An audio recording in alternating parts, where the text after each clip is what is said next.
ថ្ងៃនេះមានតាមតន trend ថ្មីរបស់ពូត្រាំនេះបាទដាក់តារីនៅលើប្រទេសកម្ពុជា49%លើសគេក្នុងតំបន់អាស៊ីអាគ្នេយ៍លើសទាំងថៃលើសទាំងវៀតណាមទៀតបាទហើយបងប្អូនទាំងអស់គ្នាមានស្គាល់មានយល់អ្វីពាក្យថាតារីនឹងអីគេ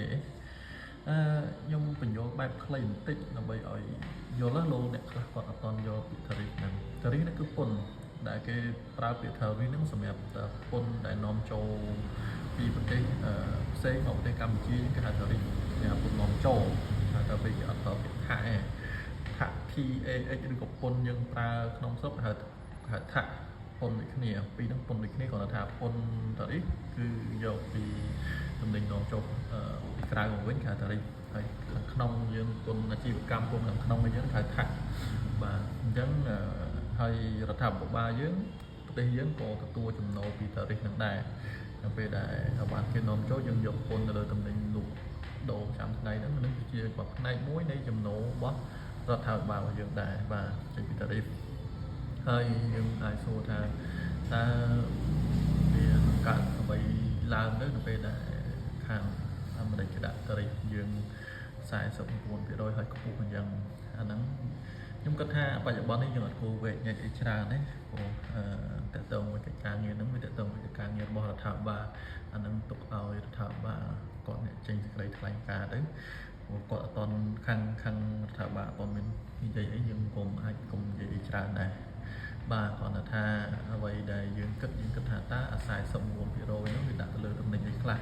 ដែលវាប៉ះជាមួយតំណែងសំខាន់របស់យើងនាំចូលអាមេរិកអត់អាហ្នឹងតើយើងមើល list down មួយ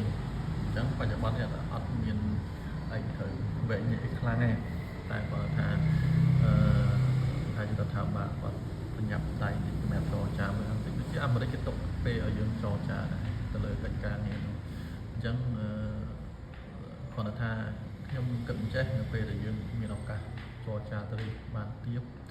ជាមួយអាមេរិកកាន់វាល្អដោយសារទីផ្សារអាមេរិកកាន់ជាមួយយើងយើងនាំចូលគេច្រើនគេនាំចូលយើងដូចជាតិចជាយើងចំណេញនិយាយទៅយើងប្រទេសតូចភាគច្រើននាំចូលទៅប្រទេសធំប្រទេសតូចចំណេញច្រើនអញ្ចឹងបើយើងគេដាក់ឡើងតារីយើងខ្ពស់ជាងវៀតណាមហើយទៀតមានទៅល្អមកណាស់តែខ្ញុំគិតថាយើងចាំមើលថាបើយើង list down ការងារនឹងមួយបើយើងដឹងអញ្ចឹងឥឡូវនេះគេអត់និយាយអីគាត់ថាថ្ងៃនេះគាត់ខ្ញុំបញ្យល់ពាក្យ tariff ស្អីគេ tariff នេះគឺពន្ធនាំចូលបាទពន្ធនាំចូលគេថាហៅពាក្យថា tariff បាទថាគឺពន្ធក្នុងស្រុកយើងហៅថា TAH ណាបាទអញ្ចឹងថ្ងៃ